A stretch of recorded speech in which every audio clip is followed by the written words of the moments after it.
क्या hair patch सच में baldness का परमानेंट सॉल्यूशन है? शायद ये एक दिन के लिए अच्छा लग सकता है, लेकिन क्या ये आपको लॉन्ग टर्म कॉन्फिडेंस दे सकता है? आज के इस वीडियो में हम आपको अपने एक ऐसे ही पेशेंट से मिलाने वाले हैं जो पैचेस तो यूज कर रहे थे, लेकिन उस कॉन्फिडेंस के साथ लोगों से इंटरेक्ट नहीं कर पा रहे थे, जिसकी कमी उन्हें कई सिचुएशंस में ऑब्स्टिकल्स फेस करने पर मजबूर कर रही थी। तो चलिए मिलते हैं मिस्टर एमडी आजिम मानिहार से, जो डिफ्यूज ग्रेड 2A बाल्डनेस के चैलेंज को फेस कर रहे थे। उनके पास दो चॉइसेस थीं, एक क्विक फिक्स हेयर पैच जो सिर्फ बालों का इल्यूजन देता है, या एक परमानेंट नेचुरल सॉल्यूशन यानी हेयर ट्रांसप्लांट। कई रियल रिजल्ट्स देखने के बाद उन्होंने स्मार्ट डिसीजन लिया। उन्हें टेप्स, ग्लूज या वीकली मेंटेनेंस नहीं चाहिए था, उन्हें चाहिए थे उनके अपने नेचुरल हेयर्स हमेशा के लिए। आइए सुनते हैं उनकी कहानी और जानते हैं क्यों हेयर पैच उनके लिए कभी ऑप्शन ही नहीं था। वीडियो को एंड तक जरूर देखिए और हमारे चैनल को सब्सक्राइब करके बेल आइकॉन प्रेस करना मत भूलिए, ताकि आपको मिले हमारे लेटेस्ट अपडेट्स सबसे पहले। मेरा नाम अजीम है। पिछले 4-5 सालों से हेयर का इशूज़ हो रहा था मुझे, जिसके लिए मैंने हेयर पैच लगाया। बट हेयर पैच की केयरिंग करना, उसका मेंटेन करना, वो सारी चीज़ें काफ़ी प्रॉब्लम जा रही थी, इसलिए मैंने हेयर ट्रांसप्लांट का सोचा और आज मैं एक QHT क्लिनिक पर बैठा हूँ हेयर ट्रांसप्लांट के लिए। जैसा कि मैंने आपको बताया, पिछले 5 सालों से हेयर फॉल का इशूज़ हो रहा था। पहले 1-2 बाल गिरते थे, मैंने ध्यान नहीं दिया। फिर धीरे धीरे मैं कभी कॉम्ब करता था तो 8-10 बाल आ जाते थे, फिर धीरे धीरे और झड़ने लगे। फिर मैंने नोटिस किया कि मेरे सामने का बाल काफ़ी हद तक कम होने लगा था। फिर मैंने बाल को ट्रिम करना चालू किया, छोटे बाल रखने स्टार्ट किए। काफ़ी दिनों तक कैप वेयर करके मैं छोटे बाल रखता था। फिर किसी ने सजेस्ट किया कि आप हेयर पैच लगा दो, तो हेयर पैच मैंने भी 2-3 साल लगाया, बट हेयर पैच को भी मेंटेन करना इजी नहीं था।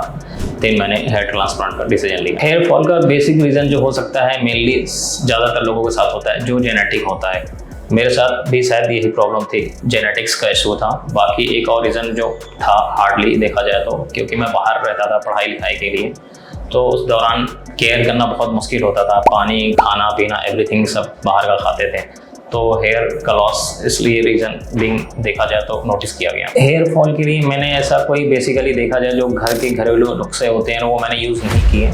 बस मैंने एक सिंपल उपाय देखा, हेयर पैच, जो बेसिकली उस टाइम पे वहाँ पे चलता था, वही मैंने किया। फॉल के दौरान मैंने देखा कि बाल काफ़ी झड़ रहे थे, तो फिर मैंने उपाय किया कि पहले मैं गंजा होने लगा। गंजा होता रहा काफ़ी दिनों तक, बट वो अच्छा नहीं लगता था गंजेपन में। फिर मैंने ट्रिम स्टार्ट किया और कैप वेयर किया, बट मेरा ऑफिस काम था, स्कूल कॉलेज जाना था, तो इस रीज़न से बहुत ऑकवर्ड फील होता था कैप लगाने के बाद। फिर मैंने थोड़ा अपने आप को कॉन्फिडेंट रखने के लिए मैंने हेयर पैच का यूज़ किया, जिससे लुक वाइज अच्छा रहे, कॉन्फिडेंस अच्छा बढ़ता रहे, क्योंकि जब तक कॉन्फिडेंस नहीं रहेगा तो काम करने में भी प्रॉब्लम जाती है। तो इस रीज़न से मैंने हेयर पैच वेयर किया था। मैंने देखा कि हेयर पैच को आगे कैरी करना थोड़ा मुश्किल है, तो मैंने हेयर ट्रांसप्लांट का मून बनाया। उसके लिए मैंने रिसर्च चालू किया, यूट्यूब, इंस्टाग्राम, गूगल्स, जहाँ भी जैसे प्लेटफॉर्म थे, सभी जगह मैंने देखा कि इंडिया के बेस्ट क्लिनिक कहाँ पे हैं।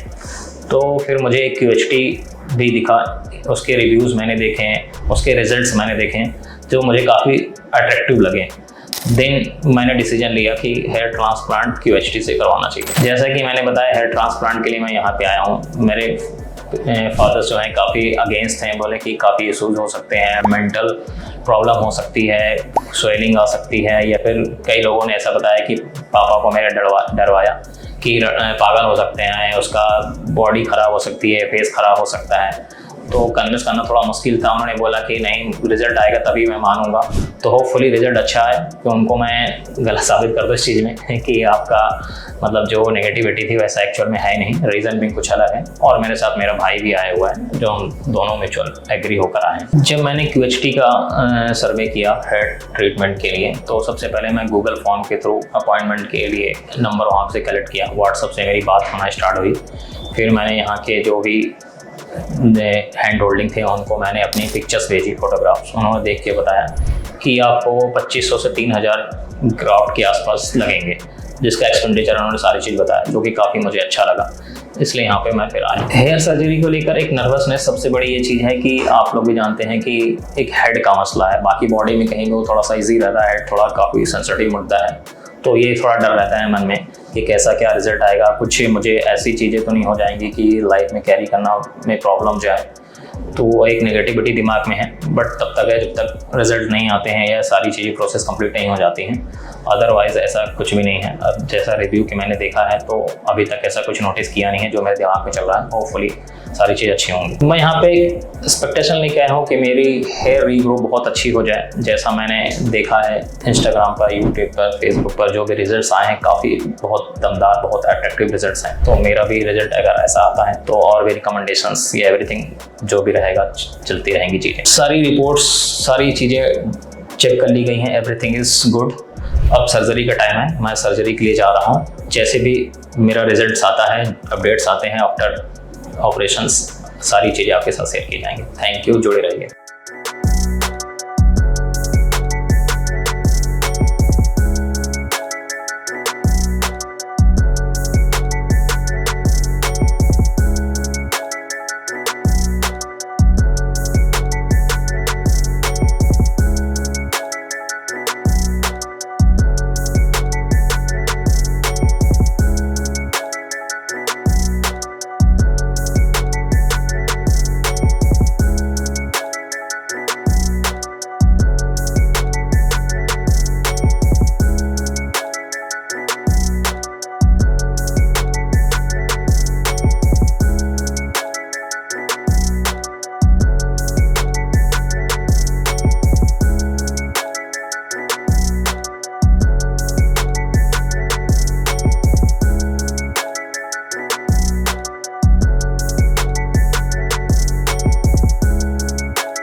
Hello guys, I am Azeem here. Just अभी मेरी सर्जरी कंप्लीट हुई है। करीबन 7 से 8 घंटे लगे मुझे, और जैसा कि आप देख सकते हैं 2800 ग्राफ्ट मुझे इम्प्लीमेंट किए गए। ये मेरा एरिया सामने का पूरा खाली हो गया था। तो डॉक्टर्स बहुत ही हेल्पफुल थे, सारी हाइजेनिक सिस्टम था, सपोर्ट स्टाफ बहुत ही अच्छा था।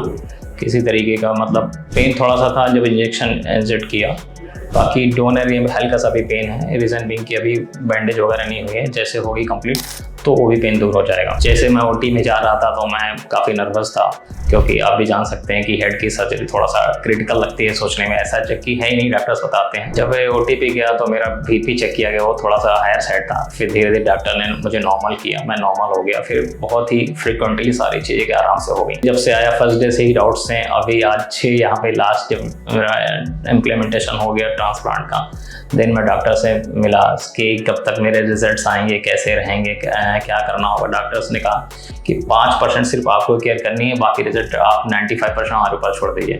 तो बहुत ही सपोर्टिव डॉक्टर हैं, सारी चीज़ें बताया है मुझे कैसे क्या प्रिकॉशंस रखनी है, क्या करनी है, और रिजल्ट का इंतज़ार रहेगा। गाइज, मैं आपको बताना चाहूँगा जो मेरा हेयर ट्रांसप्लांट हुआ है वो QHT टेक्निक के थ्रू हुआ है, क्योंकि इस टेक्निक में क्या होता है कि ग्राफ्ट सेम टाइम पे निकालते हैं और सेम टाइम पे इम्प्लीमेंट किया जाता है। मैं प्लान काफ़ी टाइम से कर रहा था, 8-9 महीने से। फिर फाइनली मैंने डिसाइड किया कि यहाँ पे आना चाहिए। जैसे कि मैडम लोगों से बात हुई कि 3 दिन लगेंगे। तो फर्स्ट डे जब मैं आया तो बहुत बुरा फील हो रहा था कि कहाँ पे आ गया, क्या होगा, लेकिन सबसे स्टाफ से मिला, बहुत ही अच्छा लगा। 2 दिन आज हो गए, बहुत हाइजेनिक सिस्टम था, बहुत ही अच्छा फील हो रहा है, किसी तरीके की कोई प्रॉब्लम नहीं है। जहाँ पे ट्रांसप्लांट हुआ था बिल्कुल भी दर्द नहीं है, अभी एकदम नॉर्मल फील कर रहा हूँ। डॉक्टर्स ने जो चीज़ें प्रिकॉशंस बताई, अगर वो फॉलो किया तो बहुत ही अच्छे रिजल्ट आने की उम्मीद है। अभी जस्ट मैं ओटी से आया हूँ और आप लोग के सामने बैठा हूँ। ऐसा कुछ भी पेन नहीं हो रहा है, सामने आप देख सकते हैं, कुछ भी पेन नहीं। बस फोरहेड पे थोड़ा सा, बैक पे डोनर हल्का सा पेन है, क्योंकि अभी मैंने बैंडेज नहीं लगा हुआ है। बाकी कुछ भी नहीं है। डॉक्टर ने बोला आराम से रहिए, रिलैक्स रहिए, 4-5 दिन बाद अपना काम स्टार्ट कर सकते हैं, किसी तरीके की कोई दिक्कत नहीं होगी आपको। जैसे कि आप देख सकते हैं मेरे फेस के अकॉर्डिंग मेरी हेयर लाइन ड्रॉ की गई है, जो बहुत ही नेचुरल लग रही है। जब मैं PRP पे आऊँगा तो आपको और दिखाऊंगा कि कितना इसमें इम्प्रूवमेंट आया है और कैसी लाइन डिज़ाइन हुई है। तब तक के लिए टाटा बाय बाय, मिलते हैं नेक्स्ट PRP सेशन में।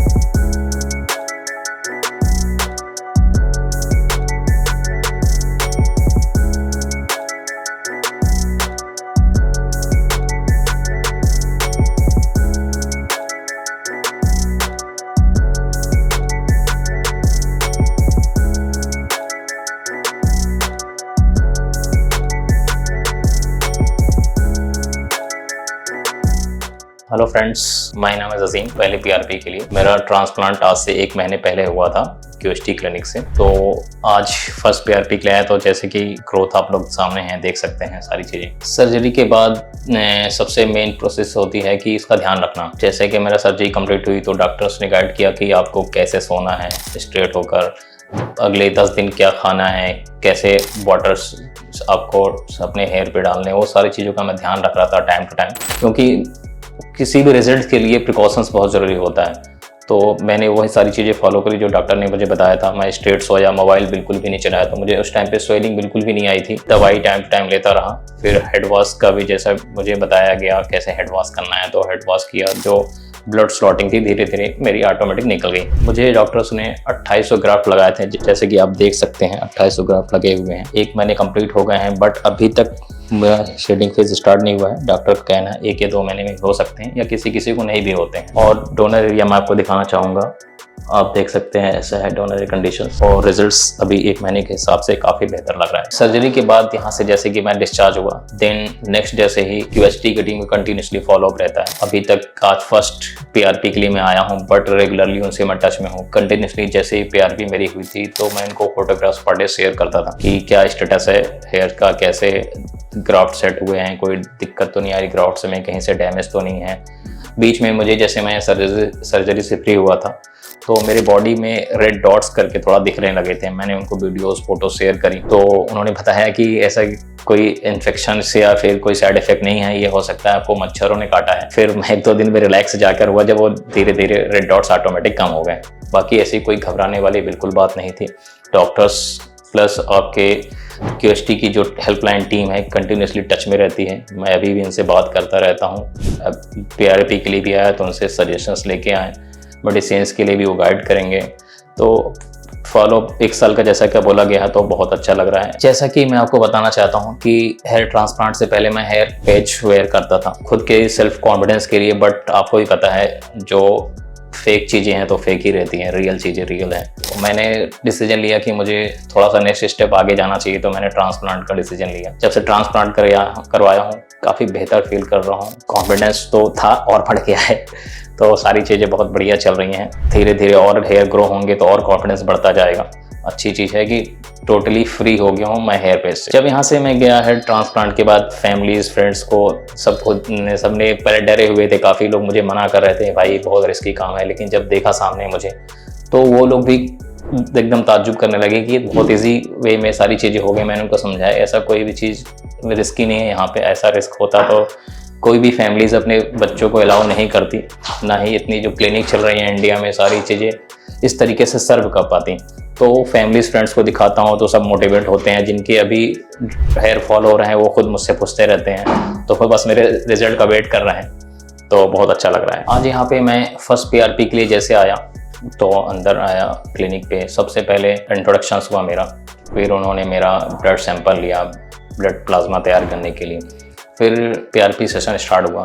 ये पीआरपी सेशन हार्डली 15 से 20 मिनट का रहता है और बहुत ही नॉर्मल प्रोसेस है। ऐसा किसी टाइप का दर्द नहीं होता, क्योंकि जब ट्रांसप्लांट करवा लिए हैं तो पीआरपी कोई मेजर थिंग नहीं है, बहुत ही नॉर्मल सा इंजेक्शन लगाने जैसा दर्द होता है। और उस पीआरपी को देना एक्चुअली इम्पॉर्टेंट इसलिए भी है कि जैसे अपन कोई खेत में धान गेहूँ कुछ भी लगाते हैं उसमें खाद नहीं डालेंगे तो ग्रोथ नहीं होगी, उसी तरीके से हेयर ट्रांसप्लांट के बाद अगर अपने हेयर्स को ग्रोथ चाहिए तो पीआरपी बहुत इंपॉर्टेंट चीज़ है। वो आपकी डेंसिटी थिकनेस को काफ़ी मजबूत करती हैं। जो आपके ऐसे हेयर हैं जो कंटिन्यूसली झड़ रहे हैं टूट रहे हैं उनको एक स्ट्रेंथ देती है। जो व्यक्ति हेयर ट्रांसप्लांट नहीं भी करवाया इवन अगर उसके बाल टूट रहे हैं वो भी पीआरपी ले सकता है अपने डेंसिटी के लिए, थिकनेस के लिए, कमज़ोर बाल के लिए पीआरपी का सेशन लेना बहुत ही इंपॉर्टेंट है। एक चीज़ मैं और बताना चाहूँगा आपको कि जो लोग हेयर ट्रांसप्लांट से काफ़ी डरते हैं, सोचते हैं कि बहुत एक रिस्क सर्जरी प्रोसेस है कि हेड आफ्टर ऑल एक सर का मसला होता है, तो कई लोग डरते भी हैं, घबराते हैं कि ऐसा ना हो कि कुछ बड़ा इन्फेक्शन हो जाए या स्वेलिंग ऐसी आ जाए जो जाना मुश्किल हो जाए, चेहरा खराब हो जाए। कई लोग ऐसे घबराते हैं। मे भी ऐसी चीज़ें हो सकती होंगी, बट डिपेंड कि कैसी क्लिनिक से आप करवा रहे हो। बेस्ट क्लिनिक से करवाओगे तो बेस्ट रिजल्ट ही आपको मिलेंगे।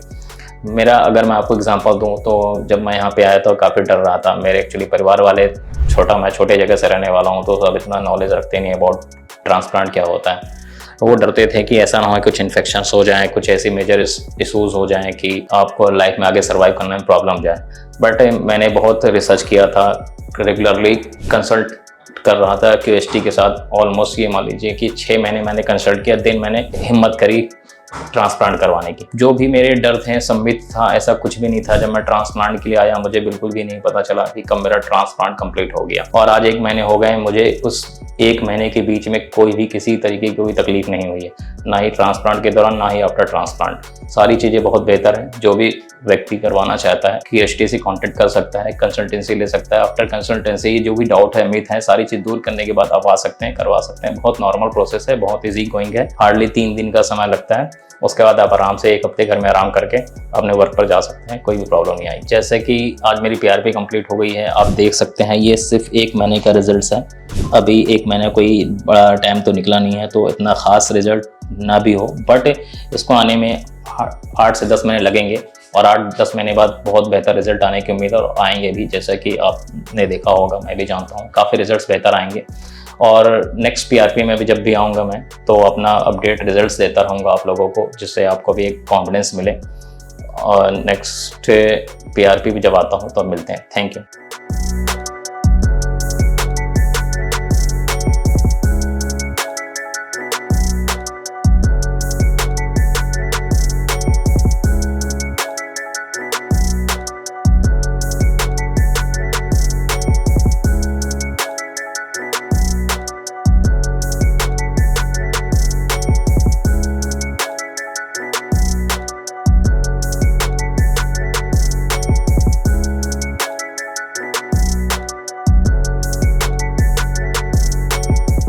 हेलो फ्रेंड्स, जैसा कि आपको पता है मेरा नाम अजीम है। मेरा है ट्रांसप्लांट अप्रैल 2025 में हुआ था। जैसा कि आपको मैंने फर्स्ट PRP में बताया था, ये मेरी सेकंड PRP है। ट्रांसप्लांट के बाद मेनली थोड़ा सा फोकस जो रहता है स्टार्टिंग के 15 डेज़, कैसे सोना है, कैसे आपको मेडिसिन्स लेनी है और हेड वॉश कैसे करना है, ये सारी चीज़ रहती हैं। देन 1 महीने के बाद आपको मेडिसिन से स्टार्ट होती हैं। आपकी मेडिसिन्स कब कब लेनी है, एक्चुअली 6 मेडिसिन्स रहती हैं, जिसमें से एक शैम्पू भी रहता है, उसको आप डे टू डे लेना है पर डे। और यही सारी चीज़ अभी मेरी 1 महीने से चल रही हैं। QST क्लिनिक पे मैं 11 अप्रैल 2025 को आया था। जैसे मैं पहले आया तो मेरी काउंसलिंग हुई, मेरी फ़ाइल तैयार की गई, then blood testing, blood sampling की गई। उसके बाद हेयर डिज़ाइनिंग किया गया, हेड वॉश हुई एंड हेयर स्लेटिंग हुई। तो उसके बाद मुझे रेस्ट के लिए भेज दिया गया। नेक्स्ट सेकेंड डे फिर मैं यहाँ पर आया, जो 9 बजे सुबह के आसपास था। मेरा 10 बजे सुबह आसपास हेयर ट्रांसप्लांट स्टार्ट हुआ। स्टार्ट होने के बाद बीच बीच में मुझे ब्रेक भी मिला, जैसे वॉशरूम जाना है या लंच करना है, ब्रेकफास्ट जो भी था। मेरे कंप्लीट हेयर ट्रांसप्लांट जो था वो करीबन 7 से 8 बजे के शाम में कंप्लीट हो गया। जैसा कि मैंने अपना ट्रांसप्लांट QST क्लिनिक से करवाया था, हरिद्वार से। यहाँ पे जो मेरा ट्रांसप्लांट हुआ, एक्चुअली वो जो मेथड था ट्रांसप्लांट का, वो था QST, क्विक हेड ट्रांसप्लांट। उसमें क्या होता है कि जैसे ग्राफ्ट लिए जाते हैं, सेम टाइम पे उनको प्लांट किया जाता है। इसमें क्या होता है, सक्सेस रेशियो जो आपकी होती है बहुत हाईली होती है, 98 to 100% के आसपास रहती है। तो इसमें आपके ग्राफ्ट डैमेज कम होते हैं और आपका डेंसिटी काफ़ी कवर होती है और आपके रिजल्ट्स भी बहुत अच्छे आते हैं, और जो कि इन फ्यूचर आपको हो सकते हैं मेरे रिजल्ट्स में दिखेंगे। अभी तो मात्र 2 महीने हुए हैं, जैसे ही कंप्लीट होते हैं 6 मंथ 8 मंथ, तो आपको रिजल्ट भी QHT का दिखेगा। जैसा कि अभी आप देख रहे होंगे, हो सकता है कि डेंसिटी आपको इतनी अच्छी नहीं लग रही होगी, बट आपकी हेयर लाइन्स एंड जो आपके रूट्स हैं वो प्रॉपर दिख रहे हैं। अभी क्या है, मेरा 1 महीने के बाद ट्रांसप्लांट के बाद शेडिंग फेज स्टार्ट हो गया था, जो मेनली 3 से 4 महीने तक रहता है। तो अभी मेरे सेकंड मंथ ही कंप्लीट हुए हैं, अभी हो सकता है 1 या 2 महीने और रहें। देन 4 महीने के बाद ही मेरी प्रॉपर ग्रोथ स्टार्ट होगी। मेडिसिन्स प्रॉपर ले रहा हूँ और PRP सेशंस कंटिन्यूसली ले रहा हूँ, तो उसकी जो ग्रोथ्स है ना, वो आपको 4 महीने के बाद ही प्रॉपर समझ में आएंगे। QST आने से पहले मैं हेयर पैच यूज़ करता था, लुक तो बहुत अच्छा आता था, बट फेक और ओरिजिनल में थोड़ा सा फ़र्क होता है। तो मैंने डिसीजन लिया कि ट्रांसप्लांट करवाना चाहिए। जैसे ट्रांसप्लांट करवाया तो मेरे जो फ्रेंड्स हैं काफ़ी देख के मुझे मतलब मोटिवेट करते हैं, और उनके जो थॉट्स होते हैं उनके बेस पे मुझे मोटिवेशन मिलता है। मतलब एक ट्रांसप्लांट करवाना मेरा एक सही डिसीजन था। अभी लगभग 2 महीने हुए हैं, ग्रोथ अच्छी दिख रही है, लाइंस अच्छी हो गई हैं, पूरा हेयर मतलब मेरा सर पूरा कवर हो चुका है। अब इंतज़ार है बस रिज़ल्ट का। अच्छी चीज़ है कि मैं पैच हटा दिया। पैच से मुझे प्रॉब्लम जाती थी कि उसको मैनेज करना, वॉशिंग करना और उसमें टाइम टू टाइम सर्विसिंग करना, वो मेरे लिए थोड़ा सा परेशानी वाला एक पीरियड था। तो इसलिए मैंने डिसीजन लिया कि हेयर ट्रांसप्लांट ही एक बेस्ट वे है। मैंने ट्रांसप्लांट का डिसीजन एक्चुअली अक्टूबर 2024 में बनाया था। मैं यूट्यूब पे और इंस्टाग्राम पे QHT के रील्स वीडियोस देखते रहते थे, तो मैंने सोचा कि ये हेयर पैच अब हटाना चाहिए, क्योंकि मेरे इतना ज़्यादा हेयर फॉल नहीं हुआ था। अगर मैं और कंटिन्यूसली हेयर पैच पहनता तो मे भी हो सकता है कि पूरे मेरे हेयर चले जाते। तो मैंने डिसीजन लिया कि हेयर ट्रांसप्लांट करवाना चाहिए। फिर मैंने QHT से कंटिन्यूसली कनेक्ट रहा, बातचीत किया। मेरी बुकिंग तो मैंने अक्टूबर में करवा ली थी, बट मैं अपने आप को मोटिवेट नहीं करवा रहा था। एक्चुअली क्या है, कई जगह आप सुने होंगे कि लोग अफवाह फैलाते हैं कि ये परेशानी हो सकती है, ये बीमारी हो सकती है, डेथ हो सकती है। ये सारे रूमर्स की वजह से मैं कॉन्फिडेंस नहीं हो पा रहा था। फिर सारी चीज़ें सॉर्ट आउट होने के बाद फिर मैंने QHT को चुना, क्योंकि इसका रिज़ल्ट बहुत अच्छा है। काफ़ी बड़े बड़े यूट्यूबर्स हैं यहाँ पे ट्रांसप्लांट करवाए हुए हैं। तो यहाँ पे आने के बाद मुझे बहुत अच्छा लगा। मेरा ट्रांसप्लांट जब हुआ मुझे कुछ बिल्कुल भी पता नहीं चला कि ट्रांसप्लांट कंप्लीट हो गया है। अभी भी मुझे कुछ समझ में नहीं आ रहा है कि कैसे ट्रांसप्लांट हो गया इतना इजी वे में। अंत में यही कहना चाहूँगा कि जो मेरा डिसीजन लिया गया था, भले ही मैंने उसको लेने में 6 महीने लगा दिए, लेकिन अच्छी चीज़ थी कि बहुत सही डिसीजन था, जिसके रिजल्ट्स आप देख रहे हैं। मुझे धीरे धीरे रिजल्ट्स मिल रहे हैं। अभी मात्र 2 महीने हुए हैं, उसमें काफ़ी चेंजेस आए हैं और लेट्स सी 6 मंथ 8 मंथ में बहुत अच्छे रिजल्ट आने की उम्मीद है। मैं फर्स्ट PRP के लिए लास्ट मंथ आया था। जब मुझे एक्चुअली जब PRP सेशन स्टार्ट हुआ, हार्डली मुश्किल से 20-25 मिनट का रहता है। पहले ब्लड्स लिए जाते हैं जो कि 20 ml के आसपास रहते हैं। उसका प्लाज्मा रेडी करके देन उनको इंजेक्ट किया जाता है। फर्स्ट PRP में मुझे कुछ भी समझ में नहीं आया था, हो सकता है उस समय इंजेक्शन का कुछ असर था। सेकंड में अभी मेरे को थोड़ा सा वाइब्रेटर से प्रॉब्लम हो रही थी, तो मैंने बोला वाइब्रेटर थोड़ा स्लो कर दीजिए। तो ऐसा कोई प्रॉब्लम सचेज हुई नहीं और बहुत ही स्मूथली चीज़ें कंप्लीट हो गई। और सबसे अच्छी चीज़ है कि PRP करवाने से जो आपके एग्जिस्टिंग हेयर थे, जो पहले जो नॉन ट्रांसप्लांटेड एरिया के हेयर हैं, उनमें भी काफ़ी बेनिफिट्स हो रहे हैं। वो उनकी जो थिकनेस थी वो सही हो रही है। तो PRP एक अपने आप में भी एक बहुत अच्छी चीज़ है। अगर जिनके साथ कोई प्रॉब्लम है, हेयर फॉल हो रहे हैं, एग्जिस्टिंग हेयर हैं, अच्छे हैं, तो वो भी PRP ले सकते हैं कि अपने हेयर को और अच्छा मजबूत स्ट्रेंथ करने के लिए। दोस्तों, ये था मेरा 2 महीने का रिजल्ट्स, जो कि सेकंड PRP में आया था। और नेक्स्ट रिज़ल्ट या नेक्स्ट PRP में जब आता हूँ तो आपको अपना शेयर्स करता हूँ। जब तक के लिए थैंक यू।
हेलो फ्रेंड्स, अगर आपने अभी तक हमारे चैनल को सब्सक्राइब नहीं किया है तो प्लीज इस वीडियो को लाइक कीजिए, शेयर कीजिए और हमारे चैनल को सब्सक्राइब कीजिए और ध्यान रहे बेल आइकन दबाना ना भूलें, जिससे हमारे हर वीडियो का अपडेट आपको समय समय पर मिलता रहेगा।